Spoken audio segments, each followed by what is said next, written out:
Hello, welcome back to my channel. My name is Kelsey and let's read some classics together.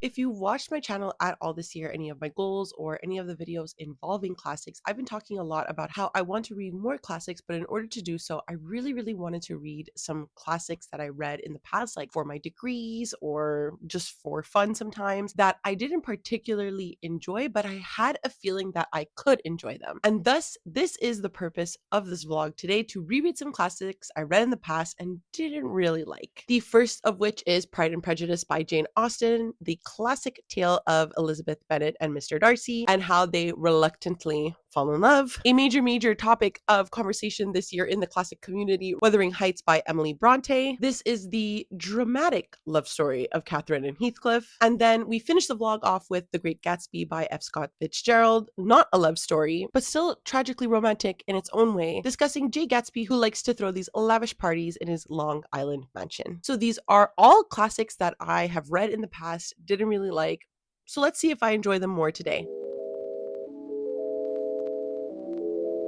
Hello, so I am starting this vlog much later than I wanted to. I had goals to finish it last week, and we're just starting Monday, November, whatever we are, 24th, I don't know. The idea behind this vlog is that I'm reading classics that I hated in the past because I reread Frankenstein recently and it really touched something in me. First of all, it made me excited to read classics. Secondly, it made me appreciate a classic that I had read in the past and I didn't particularly enjoy. So thus I decided, why not read some of my most controversially hated books so that I could figure out if I was right the whole time, if it's reading books at a moment in your life. I think with all rereading, you do tend to get something out of them upon the multiple iterations of reading these books. I don't know if I feel that way about Pride and Prejudice. Yes, Pride and Prejudice, I have given 2 stars in the past. I have read Pride and Prejudice, I think, twice. I read it once in my in Quebec we have pre-university. So I read it once in my pre-university degree, and then I read it again in my second university degree.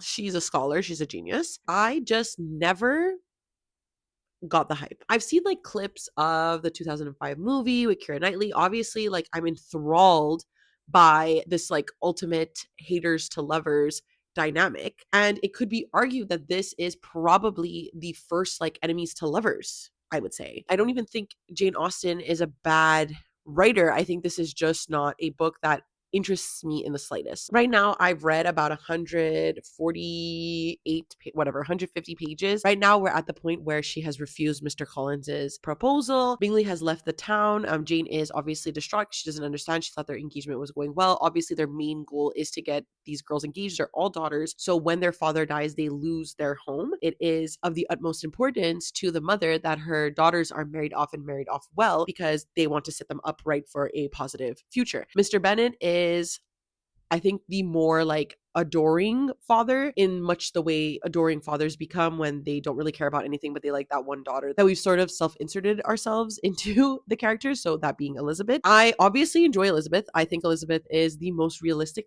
character probably in the novel, and I think now that I'm reading this for a third time and I'm not stoned out of my brain and I'm not just listening to it on 3x speed so that I could finish it for class, I do see now more the Pride versus Prejudice, which is crazy because I've read this book 3 times, but the Pride versus Prejudice actions that both Elizabeth and Mr. Darcy have. I am seeing it more, so I think I'm appreciating the dynamic between the two of them more, and maybe now that I see the dynamic coming together, I will feel satisfied, that satisfaction when they finally do get together. But right now, in terms of the plot, she's refused Mr. Collins. She is very interested in a man named Mr. Wickham, but mostly I think this appeal to Mr. Wickham is due to the fact that he doesn't like Mr. Darcy, and Elizabeth also doesn't like Mr. Darcy. So she's like, this guy, he knows what he's talking about. And again, I know this is crazy because it takes me 3 reads to see these things, but I do see now how Mr. Darcy is playing with Elizabeth, and he's not necessarily hating on her as much as she's just sitting there grumpy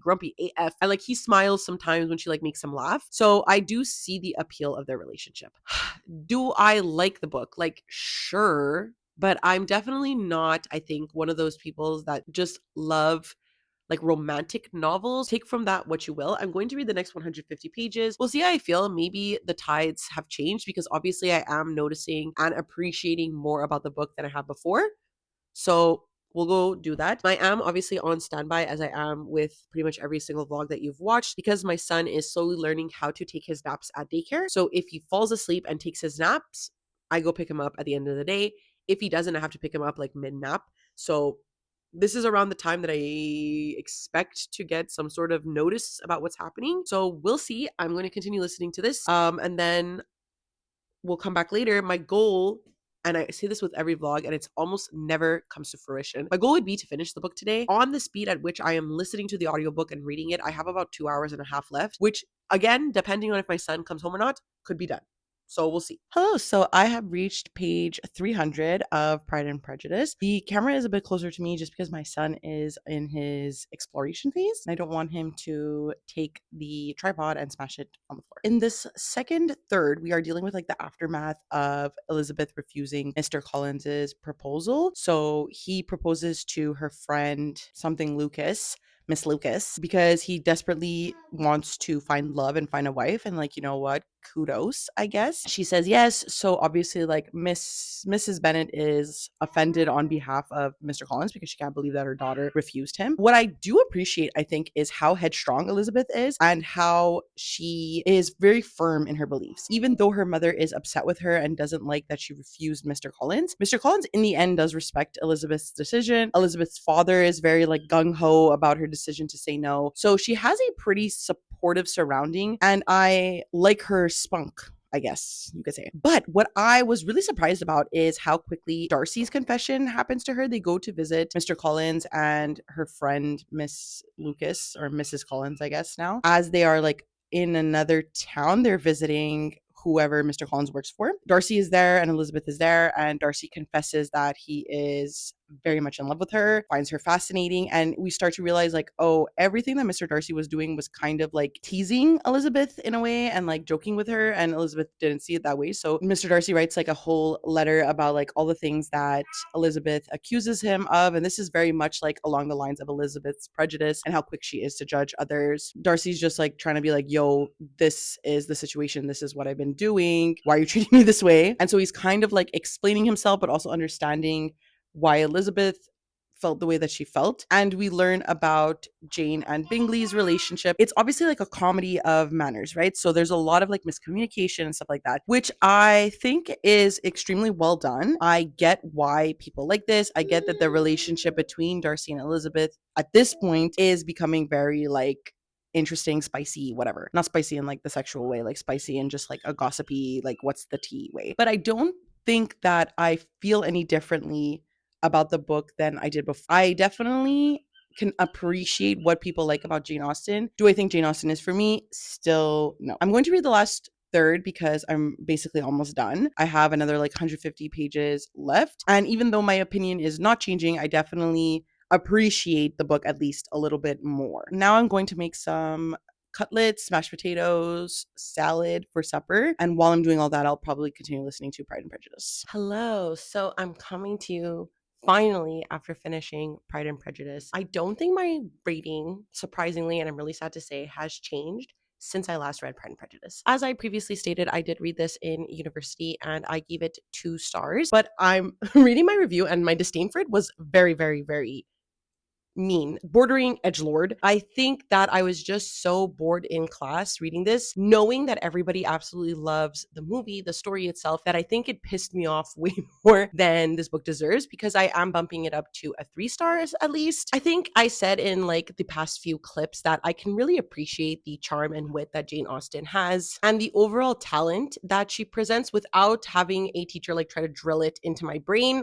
I'm appreciating it. And this will come as a shock to 2018 me who hated Mr. Darcy. I do see the charm in him. I see why people like him. I see why he is universally adored by Jane Austen fans and non-fans alike. I can also really appreciate the characteristics and the structure that Jane Austen put into her novel, but also the characters themselves. It made them feel distinct from one another, but also really solidified the overall narrative feel. With this reread, I also listened to it on audio and it was narrated by Rosamund Pike. And even though I love her, I hated the way she narrated this book. Oh my God. But still, I don't think that that added to my disdain overall, because clearly I've never really liked this book. I just don't think it's for me. And I think I will always be incredibly bored reading them. So I don't know what that says about me, but it is the situation at hand. Now, given how much I hated Pride and Prejudice, and there is a hatred surrounding an upcoming release of this book, why not pick up one of my most hated classics, Wuthering Heights?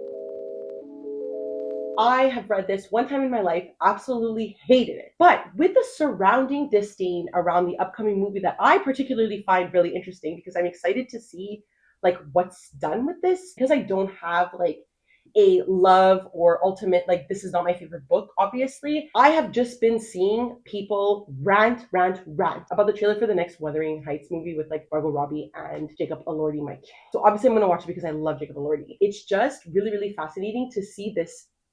I don't think I've ever seen that for a trailer. So the love people have for Catherine and Heathcliff is very interesting to me, because I didn't find them to be very interesting characters. I found them to be annoying, and I just hated reading this book. And that's all I remember of it. I remember some aspects of the plot. Like I know what happens between Catherine and Heathcliff and what happens to Heathcliff, like that makes him the way that he is. On the back here, it says that the epic story of Catherine and Heathcliff plays out against the dramatic backdrop of the wild English moors and presents an astonishing metaphysical vision of fate and obsession, passion, and revenge. I don't really feel like that explains what this is about at all. I'm going to go into this with an open mind because, like I said, I want to like this book. So while I'm continuing to clean, I'm going to get another 100 pages into this and we'll see how my thoughts are. However, much like with Pride and Prejudice, I am really hoping that my opinion changes with Wuthering Heights. I do want to be a Wuthering Heights bitch, but this is my biggest personality that I fucking hate this book. So let's see. Hello, so this is an update coming to you a couple of days later. I filmed an entire vlog in one day and it was really exciting. It's my first ultimate book video. So if you haven't seen that video, it's the one posted before this. I'll leave it linked up above, but I did not update you when I got 134 pages into Wuthering Heights. I am now on chapter 11. I can positively say that I am enjoying this more. I'm really excited because I just feel like Wuthering Heights is a book that I'm supposed to love. It's melancholy. It takes place in the moors. We have two characters who are such assholes and only care about each other and are like the most emo, depressed little fuckers in the world. And it's like, that's what I want. That's exactly what I want to read about. The thing I will say about this book, it is terribly confusing, especially maybe like the first like 50 to 80 pages, because we have characters who have the same name. We have arguably, I know this was a different time period, but like so much adjacent incest that like I can't follow along. We have two Catherines that we're supposed to follow, and we are following a tale from two different narrators about something unrelated to them. So we have Mr. Lockwood, who finds himself lost in the countryside of England. And so because he doesn't want to go like searching for his home in the middle of the night, he stays the night at Wuthering Heights and he meets Heathcliff. He meets Kathy Linton, right? Yes. This girl named Kathy, what he thinks is her dad or her father-in-law, Heathcliff, and then like other people in the house. And he's like, what the hell is the tea going on here? Because he feels the tension, but obviously he and the reader, us, do not understand what's going on. We're like, why is Heathcliff being so mean, which does not change in his entire life? Why does Kathy hate him if that's like her supposed father-in-law? Who's his son? How does he own Wuthering Heights? Like, what's the scenario here? He wants the gossip. He wants the tea. Additionally, that night, he also sees a woman in his window who's like calling. She's like, hello, Heathcliff, let me in. So he's like, who is this celestial being? Oh my God, she's gorge. And then when she tells Heathcliff about it, he enters a depression and cries. So he's like, what the fuck is happening here? Goes home. He goes home and then he talks to his maid named Nellie. And Nellie used to work at Wuthering Heights. So he's like, Nellie, give me the goss, give me the 411. What the fuck is happening there? And so she dives into the story starting from the beginning of Catherine, the first Catherine, not the Catherine he met at Wuthering Heights. No. Well, I mean, I guess he met her because he met her as a celestial being in his window. Not the Catherine he meets in person as a normal person. It's a different Catherine who was the daughter of Mr. Earnshaw and Mrs. Earnshaw. And the story of her and her relationship when her father brings home an orphan boy named Heathcliff and their relationship after with this family called the Lintons. Okay, that's the gossip. We have a bunch of chapters where we're thrown into like this gossipy type of storytelling, which I think in retrospect, now that I'm reading it for a second time, I understand it a lot better. And I think I went into the story knowing that this is the beginning part. And I think this is the part that I just could not get over when I was reading, is the way that this story is being told, that I'm appreciating more, because literally it's a gossip session. Mr. Lockwood's a diva, and I appreciate that. And I think that going into it knowing that makes the beginning portion of the book easier to understand. We're supposed to feel lost. We're supposed to feel like Mr. Lockwood, where we're like, what the hell is going on here? Why is this so weird? And then we're supposed to be appreciative of Nellie's perspective and being one of the servant girls at Wuthering Heights and her relationship with the kids, and how, well, they're not kids anymore, but how they grew up, what their story is, and how it relates to the behavior of them as adults. Right now, currently, where we are in the book is Catherine First Senior is married to Edgar Linton. Heathcliff comes back from like this journey or whatever, and it throws Catherine's life into shambles because her and Heathcliff were very, very close when they were younger and they could not be together. And so she marries Edgar. And part of it is Catherine because she's still like an affluent, like little girl, you know, but she is a demon. Especially when it comes to the servant girls around her, her relationship with Edgar, the way she treats everyone around her that isn't Heathcliff. Her love for Heathcliff and his love for her is so incredibly, I think, unexplainable. And I think that that's also something that I did not like the first time I was reading it, was I was like, what the hell is wrong with them? But now I sort of understand, because Catherine was such a lonely girl and has an older brother who was absolutely terrible to her. And then losing her father and then having this orphaned boy who she sort of imprints on, they develop such a toxic, intense love for one another and feel as though they can't really be together because they're not related. They're actually the two people in this book that have absolutely no correlations to each other. And then on top of that, there's this intense hatred that Heathcliff is feeling from the family that I'm noticing now that I didn't notice in the subtleties when I had read it, probably when I was young and stoned. As course, this is the running theme of this vlog, and the subtle racism that Heathcliff is experiencing because he's described as darker. He's referred to often as a slur for Romani people. Like, it is, I think, more heavily implied than I realized the reasons that Catherine also wouldn't go for Heathcliff outside of the incest adjacent that they also have. There's multiple layers to why she won't end up with Heathcliff, but still has this intense love affair with him, and why Heathcliff, even in his old age, is still enamored and loved, well, old age, middle age, enamored and loved by Catherine. So that's where we are really in the first like 130 pages, is really understanding this setup dynamic by Lockwood, Nellie, and the gossip tea that's going on at Wuthering Heights. Like I said, surprisingly, Mama's enjoying this. And I think it's just because I'm not stoned and appreciating the effort and the skill that Bronte is using to introduce her characters. I didn't think I was coming here today to say these things. I'm very excited to continue reading this because I'm hoping that I end up loving this from beginning to end. So that's where I'll leave you right now. I do have to edit a video, so I don't know if I'm actually going to continue reading this today, because I would like to get that video posted tomorrow, but definitely tomorrow I will be continuing.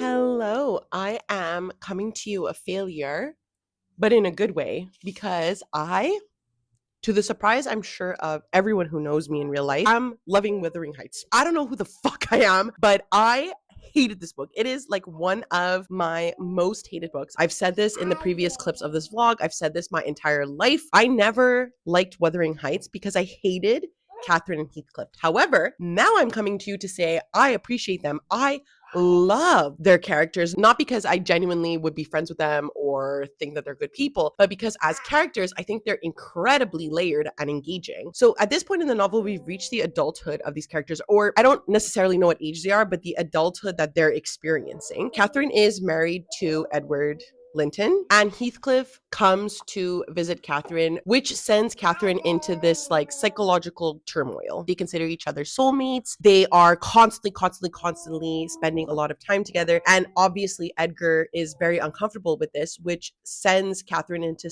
a severe like emotional breakdown. And she becomes delirious and starts hallucinating her childhood home, which of course is where she bonded the most with Heathcliff. Edgar has to like forbid Heathcliff from staying at the house, and he starts to ignore Catherine because obviously he's mad at her. She had a breakdown. She's ignoring everybody. And at the same time that this is occurring, Isabella is Edgar's sister, sends a letter to Nellie, our narrator, that Heathcliff is a horrible husband, that he's emotionally and mentally abusing her. And even though everyone told Isabella that Heathcliff will never love her, that he will treat her badly because he only has eyes and love for Catherine, she's only now coming to realize it as she's experiencing this abuse and horrifying like acts in the house. For the last time that Heathcliff and Catherine decide to like have this like intense emotional confrontation, Edgar discovers them once again together, which does not please him. He gets mad. Catherine gets upset. She prematurely delivers their daughter, Kathy Linton, which is the girl in the beginning chapters, and then dies. Heathcliff is obviously distraught over Catherine's death, and he wants Catherine to haunt their home. Isabella escapes to the south of England as all of this is going on, and Heathcliff is not at the house. Little to everyone's knowledge, she is currently pregnant as well with Heathcliff's son. And then Catherine's older brother, Hindley, also dies, which means that Heathcliff now inherits Wuthering Heights as both of the Earnshaw children are dead. Now, as we reach the final third of the novel, we are entering chapters where young Kathy is older by a little bit, she's like a 10-year-old child, and meets her cousins Hareton, who was Hindley's son. She doesn't like him, but we're definitely getting like a Catherine Heathcliff situation here. And then as Isabella dies, Heathcliff's son Linton returns, and he is sickly, very, very frail. But obviously Catherine takes a liking more to him as she has grown accustomed to like high society, where Hareton has grown up on Wuthering Heights with Heathcliff. So now we're moving into the final third. Today I had spin class again. Absolutely loved it. Of course, I took a shower, which is why my hair is the way that it is. And as we move into the night, I will try to finish Wuthering Heights as much as my son will allow. Hello. So I am coming to you a changed woman. I have to say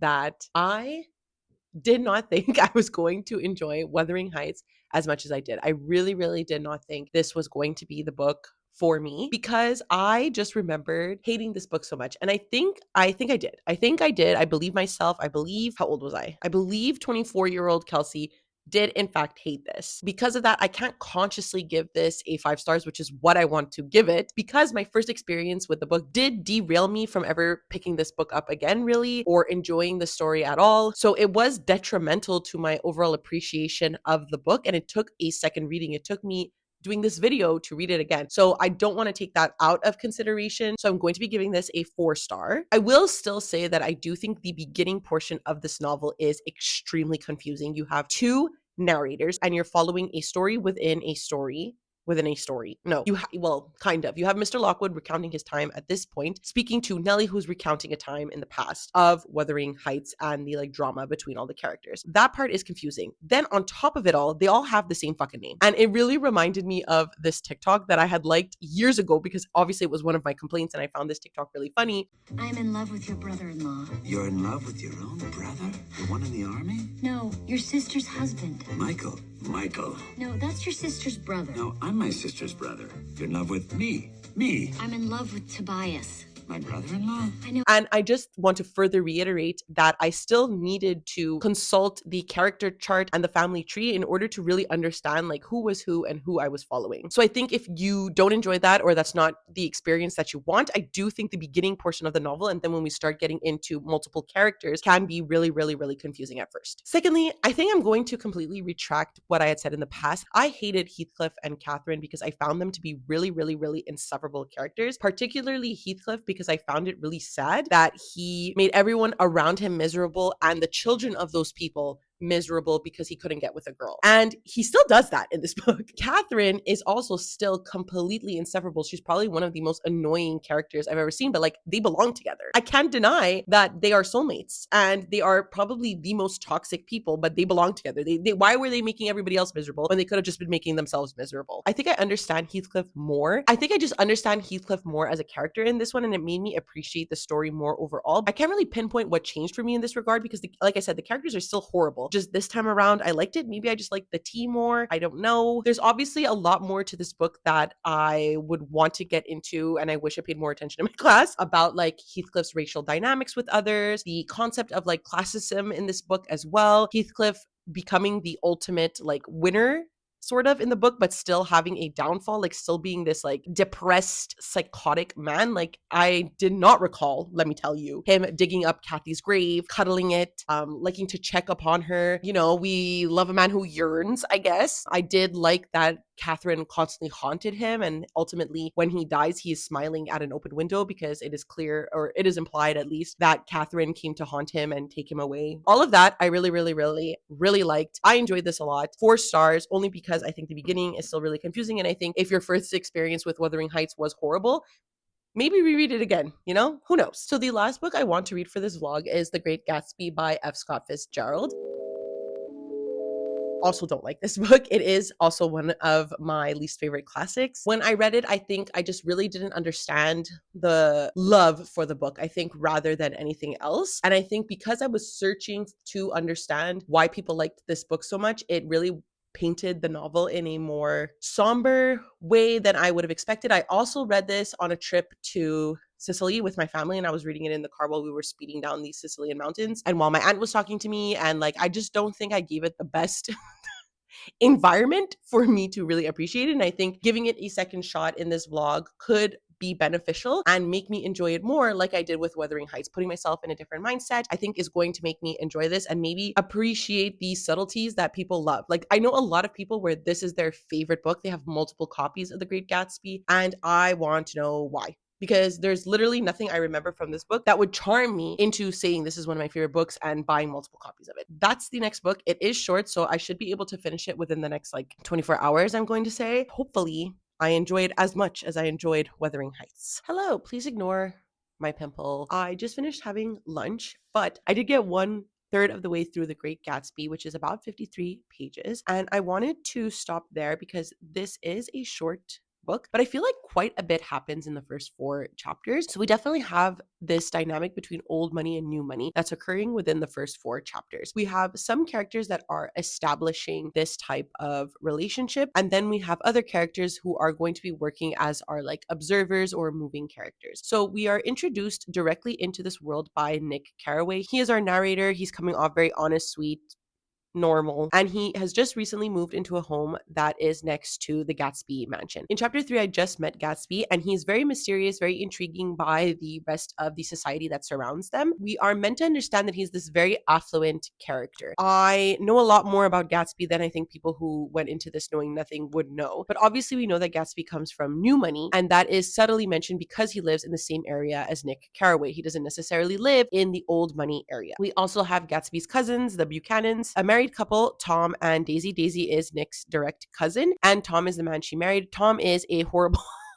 human being. You can definitely see that this is an insecure man. He's very insecure about people who are not white taking away his money, and he owns an apartment in New York and thinks that he's top shit because he's cheating on his girlfriend. I don't know if that sounds familiar to the current 20s that we are currently living in, but alas, that is the type of man that Tom is. Very, very fitting 100 years later. Then we have Daisy, who is married to Tom, but you could tell that Daisy suggests at least that Tom is cheating on her, that she knows about it with her friend Jordan. Jordan is a tennis star. Hello, it's me coming to add a little addendum here. I realized that Jordan was not a tennis star, but in fact a golfer. I don't know what came about me to believe that she was a tennis star. I don't know what was happening when I was giving these updates. I don't know why tennis was on my mind, but she is a golfer. So every time I say tennis star, please remember that she's a golfer. So again, someone else who's coming from new money. So Daisy and Tom do come from old money, and then Jordan, a tennis star, obviously needs to come from money in some way for her family to have put money into a girl playing sports. So we have this old money idea and Nick representing this new money type of ideology. And Tom, with this old money, is perpetuating this idea that immigrants are going to come in and steal his money. White people are facing astronomical proportionate dissatisfaction in society and they are being attacked at all angles. And Tom is very arrogant, horrible to both his wife and his girlfriend. And you could tell that Nick is uncomfortable by this scenario, mostly because he doesn't understand the dynamics of old money families, and then also because it is presenting these ideas that Nick doesn't necessarily agree with. He gets personally invited to Gatsby's party and he feels very, very about it. And then he meets Gatsby at this party. The aura and the mystery around Gatsby is what intrigues everyone that goes to the parties, and Nick especially, because it seems to him that Gatsby likes him and he doesn't understand why, and he wants to figure out like why he was personally invited. So far I think I'm understanding and appreciating what F. Scott Fitzgerald is doing in this book, and I'm appreciating his prose. I think the prose is very beautiful. I'm hesitant to change my rating. We're going to see if I understand the story a bit more or I appreciate the story a bit more. I'm appreciating obviously this discussion about white supremacy and being fearful of people taking away the old money, because obviously, as I mentioned, it is very prevalent to what is occurring currently in the 20s that we are currently experiencing, you and I. And I think that that's something that will probably pique my interest as we're moving further into the book and maybe change my mind about how I feel about this novel. So I'm going to continue reading this. I do want to clean my son's room a bit. I was going to go to the gym, but I think yesterday I did leg day. Tomorrow I'm doing spin again. So maybe I'll just take a rest day today and like use the fact that I'm cleaning as like some sort of physical exercise. We'll continue this and I will see you later. Hello, it's time to whisper again. I'm really hoping that the ASMR gods are blessing me tonight. And I'm whispering into this microphone and you guys hear it because I put my baby to bed. It is after 10 p.m. Okay, I really don't want him waking up after 10 p.m. because I am just a chatterbox. I don't want that to happen. Better if I talk like this, maybe? I don't know, but I want to keep myself at an octave that is fairly low. So I got another third into The Great Gatsby. I am about 100 pages in, so I have about 60 pages left. We've read 3 additional chapters. In each chapter, we are seeing the difference between old money and new money, specifically now in the relationship between Daisy and Gatsby. So what we learn is Gatsby's interest in Nick Carraway is due to the fact that Nick is a nice person, he's honest, Gatsby feels like he can trust it. Also, his relationship to Daisy. As I mentioned, Nick and Daisy are cousins. Gatsby, it turns out, has a history with Daisy. They used to be in love. They were together. It's been 5 years. He had to go away to war, and in that time, Daisy married Tom, and they had their child together. Gatsby worked hard under the apprenticeship of a man, learned how to become rich, and is doing all of this extravagance in order to win Daisy back. So he buys the house across the lake from them so that Daisy becomes interested in his parties. She does not, and now is befriending Jordan, who is Daisy's friend, and befriending Nick in order to get to Daisy. Nick does Gatsby like a solid and has like a tea party where he invites Daisy, and you can really see how nervous Gatsby is to impress Daisy. All he wants to do is impress Daisy. That's his main goal in life, and he's very nervous to do so, but it ends up working out. He invites Daisy to his party. You can see that Daisy and Tom, because obviously Tom has to come, he has to be everywhere, don't really like Gatsby's parties, and it destroys Gatsby. And you can see the stark difference between old money and new money. This extravagance that Gatsby lives, Daisy and Tom find it to be very jarring because they come from old money where everything is a lot more subtle, a lot more like classy. Things are done in specific ways, and Gatsby's party is a lot more luxurious, lavish, intense, more than they are used to. So I'm now getting into the final third of the novel where we really see Tom becoming uncomfortable with the relationship between Daisy and Gatsby. We're going to see how this develops as how we move forward in the book. I think I'm going to continue it tonight and try to finish it. Tomorrow I do have spin class, so I would really like to get started on my next vlog tomorrow if I can, and then update you either after my spin class, maybe Thursday, because obviously I'm going to shower and all of that after spin class, and I don't know how much I would be willing to like do my hair right away, put on makeup, film everything, and then go pick up my son. We'll see how that goes. Obviously I can do it in the morning, but then I just have to put on makeup to like take off makeup. I don't really feel like doing that, so I'll update you whenever. Hello, I'm going to do this quickly. I was on my way to get a coffee before my spin class, and there's this like used bookstore that I always see from the highway that I never stop to go into, and today I decided, fuck it.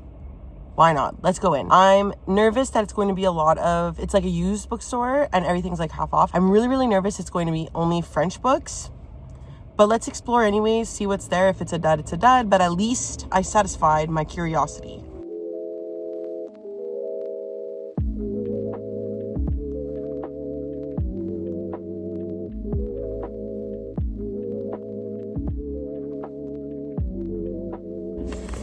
Okay, so it wasn't a dead in there. They definitely had English books. All the English books that they had there, I've either read or they're like older YA. There's definitely someone here that watches, I feel like, or doesn't watch booktube, but is aware of what's popular from the last like 10 years, because there was a lot of like younger YA that I've read because of booktube and stuff like that. So it was really interesting. And the books that I would have wanted, like half price in Canada, in my opinion, just isn't worth it anymore, because our hardcover books are like $40, which I think is insane. And so half off is only it's $20. And like, while yes, okay, great, you know, I'm happy that there's a bookstore that provides that for people who want new books for half price. Of course, to me, it's just not a steal anymore, because half price used to mean like $10-12. Maybe in terms of like salaries and whatever, it's the same, it's costing me the same, but like it doesn't feel like it's costing me the same, you know? So I'm deciding I'm just gonna go get my coffee. I don't know if I'm gonna try this new place or if I'm gonna go to the place I went to last time, but I will update you wherever I go. Okay, honestly, the Google reviews of the cafe that's gone a little bit viral on TikTok scare me. So I'm going to another cafe that I know I like the coffee at least. Hello, welcome back to the end of the vlog, and welcome to my final thoughts on The Great Gatsby. I really did enjoy the final third of the novel. I really liked how the novel ended, because I think it really established what F. Scott Fitzgerald is doing with this book in regards to rich people and the falls of like capitalism in a sense. We really see how disgusted Nick Carraway becomes with the East Egg, the rich people, and specifically their behavior surrounding a certain event. I don't want to get too much into spoilers, but I have a lot of thoughts on the ending of The Great Gatsby and the way that it is perceived, because I think a lot of people treat it as like this tragic love story, when in reality, the final act by Daisy is a clear-cut example of the way that rich people behave. And I think it was done so interestingly, because I think it's really subtle in a way, and the deaths of multiple characters at the end of the book kind of shadow the decision that was done by the two richer characters of the book. Of course, trying really hard not to spoil the last like 50 pages of the book. When I first read this book in 2017, I found Fitzgerald's writing to be extremely magical, and I loved the book for the writing style, but that was really it. I did not find this book had a plot that really engaged me. And upon a second read in 2025, I don't think that my opinion has really changed. I appreciate, like I said many times, the discussion on capitalism and rich people and the way that they behave. And ultimately, whether they like to admit it or not, rich people are always in it for themselves. And I thought that that discussion was interesting, paired with Nick Carraway's like obvious ick and disgust for people who think of themselves as above others. And I think it makes Nick Carraway a more relatable character. And I still found Fitzgerald's prose to be extremely beautiful. I think this is one of the most like beautifully written books I've read from this year. And I think I was actively more engaged in the plot this time around, but I didn't feel anything more than that. I didn't find the plot to be that engaging. I wasn't like thrilled by anything that was happening. And quite frankly, I did not care about Jake Gatsby's relationship with Daisy or Nick Carraway's relationship with Jordan. Like none of that intrigued me in any way. So I can't say that I was the most enthralled by this book. So I think I'm going to keep it at a 3-star. But that's really it for this video. These are the 3 books I read. If you've read any of these, please let me know what you thought about them down below. Did you love them? Did you hate them? Let me know. Also, if you've been getting more into classics, let me know which ones. Do you have a favorite classic? Let me know. Should I read one? If you would like to follow me on any of my other social medias, I do leave a link down below to my Twitter, Goodreads, and Instagram, reluctantly, because we are all victims of capitalism and of rich people needing us to use their things in order for them to make money, but we need them because they allow us to socially connect in the world. So if you would like to follow me, you can. And of course, because it is the end of the video, please do not forget to like, subscribe, and ring the notification bell. It does wonders for my channel, makes me feel really good. And that's it. I never know how to end these things, so I will see you next time. Okay, bye!